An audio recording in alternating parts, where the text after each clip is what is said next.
it's Robin, Artist on Crafts, and welcome to my studio. This is my Whip It Wednesday video where I show you the crafty goodness I've been working on. I hope everyone had a wonderful weekend and a very nice Christmas, whether it was wild and crazy family everywhere, or if like my family, y'all just kind of kicked back and relaxed, had some snacks and food throughout the day, and then just watched some TV or played video games.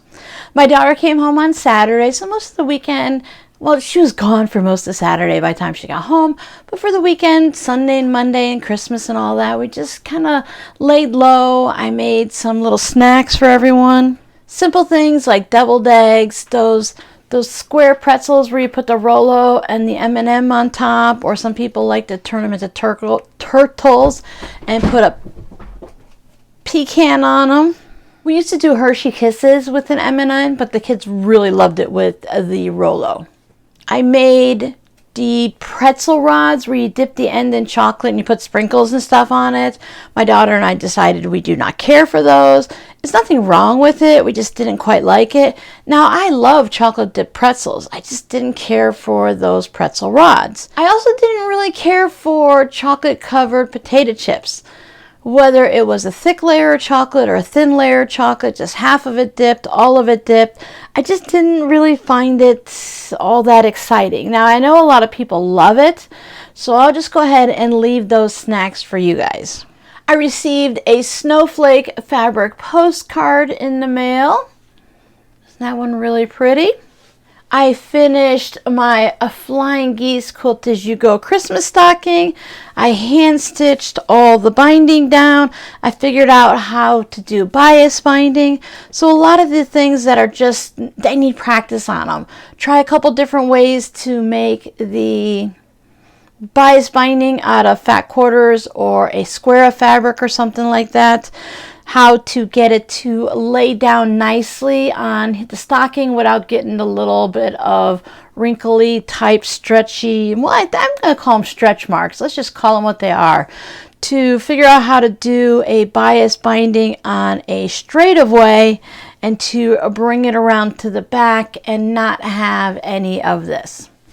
So this stocking also has a hanger on it. I hand stitched the binding on the top, my little tag. You can see it's quilted. I showed it to you last week. So this is in the shop. I know it's after Christmas, but maybe it's just early shopping for next Christmas. And speaking of my Etsy shop, which is always linked down below in the description box, at least it should be, I have it on sale 25% off from December 26th until December 31st. So basically till the end of the year. So pretty much to the end of 2023. You won't need a coupon code or anything. It's automatically put on sale. So your scrappy word for today is gift card. How many people received a gift card for Christmas? Gift cards are great. I love gift cards because I can hold on to them and wait for a sale and get something throughout the year. Even if someone were to send me a $5 gift card, I can hold on to that and then use that towards the purchase of a pattern on Etsy. If I can get it for $5 or if it's on sale and I could put $5 towards it, I think gift cards are great. It's, in my opinion, it's a little bit better than receiving a gift that you would end up having to return. Wrong size, wrong color. Maybe someone sent you something that you aren't really interested in. You don't read horror books, but they sent you a horror book. You don't play video games. You got a video game. You don't wear dresses. You got a dress.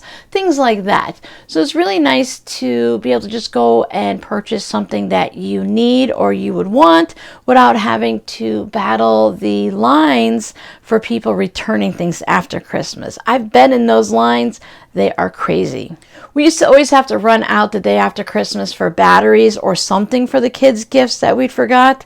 If we didn't have a memory card for a video game system or something like that, it was always crazy. Now for my ramble, it's coming up to the end of the year, so there's just a lot of basic things going on here in my studio. Of course, we're coming up to tax season, so personally, people will be doing their taxes soon. And then for the business, I have to make sure everything there is in shape. with us getting things ready to go for Arizona for the big move, I need to empty my storage unit and bring it all to this house so that when the pods come, we can just pack it all up and we'll have everything in front of us so we can see. I don't want to pack things and then have 4 random boxes that needed to be in the big tower of boxes at the other end of the pod and stuff like that. We're also going through the kids' house. They're helping me and my daughter's helping me trying to figure out, what foods that they have left over, canned foods and box food that they're actually going to eat, which ones that we can take up to a food pantry. A few miles from the kids' house, there was, a few weeks ago, we'll see if it's still there, a free pantry for people in the area. There, outside of a business, there's a refrigerator and there's those metal wire shelves you see in like businesses and stuff, and they have food in the refrigerator and freezer, that stuff that needs to be in there, milk and butter, eggs and meat. And then on the wire shelves, they have a variety of canned and box food. So whatever we're not going to take with us, I'm going to go ahead and put it up there for the donation so that whoever might need it or would like it can go ahead and get it from there.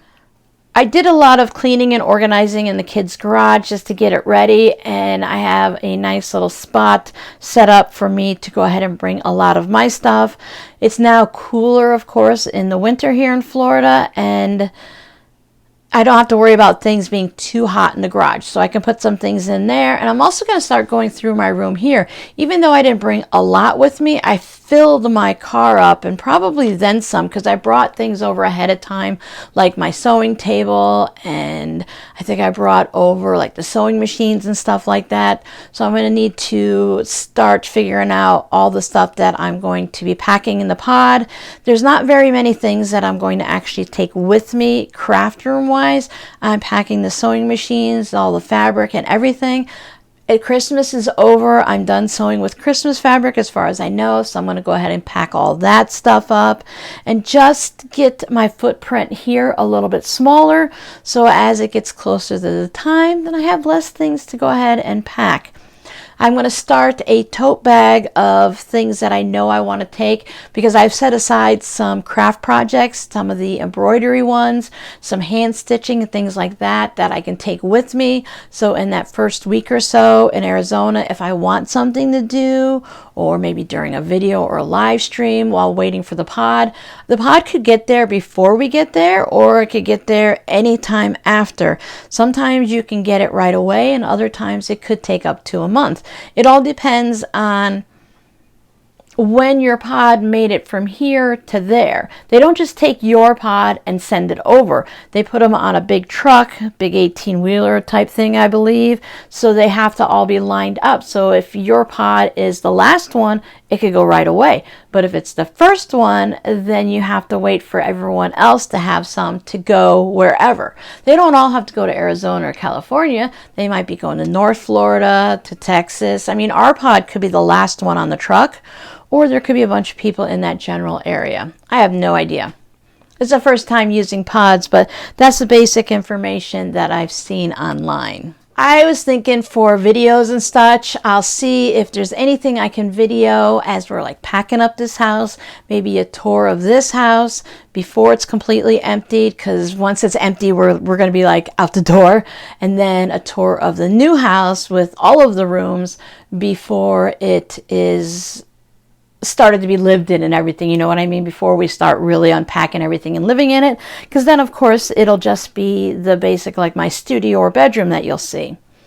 And then once we get there, you might want to see things like, what I see in Arizona. Maybe we'll go and do a little, see if we can find some craft stores or something, and just some little pictures or videos of this, that, and the next thing. And again, I'll have some craft projects with me. Otherwise, we can just sit and chat. Maybe we'll just sit and chat one day. I have my embroidery and stuff. So there's plenty of things that we can do, or I can do, while hanging out with you guys. So thank you guys so much for an amazing year. I'm really looking forward to 2024. I have so many ideas that I want to just go ahead and work on. I've started writing them down. I have them in my YouTube list here, so I have the ones I checked off, a lot of new ones, so I have my video ideas. So when it comes time to do a video, I don't sit here and go, which one should I do? Which one should I do? So while we're at the end of the video, I thought I'd show you a shawl that I've been working on. It's something that I cruised through pretty quickly in the beginning, but then it had mosaic knitting. I have done stranded knitting. I've done different types of, color work and stuff, but I haven't done mosaic, so it was a little bit of a learning curve. And the pattern was just, it's a good pattern. It's a purchase to paid for pattern and stuff. I will put the name of it right down here when I look it up, but it didn't have like counts for every row, and I got a little bit off on my rows, and the left side and the right side might be a little bit off. One of them might be 3 stitches wider than the other, so it really kind of changed up the counts. And when you start doing color work, it can get a little iffy that way. And of course, I'm right in the middle of a row, but this gives you the basic idea. Here is the center spine. So it has, this part starts at the back of your neck and it goes all the way down, and it's going to be a pretty large shawl because it still needs to be blocked. And I am using, I think it's 100% wool worsted weight. This is Highland worsted from Cloudborne Fibers, 100% fine Highland wool. So there's a variety of different, I was going to say flavors, but they're different colors. But this is the main brand. There's the different creamy browns with the grays and this burgundy cranberry color. So it gives you a little bit of an idea of what some of the colors and the design looks like here.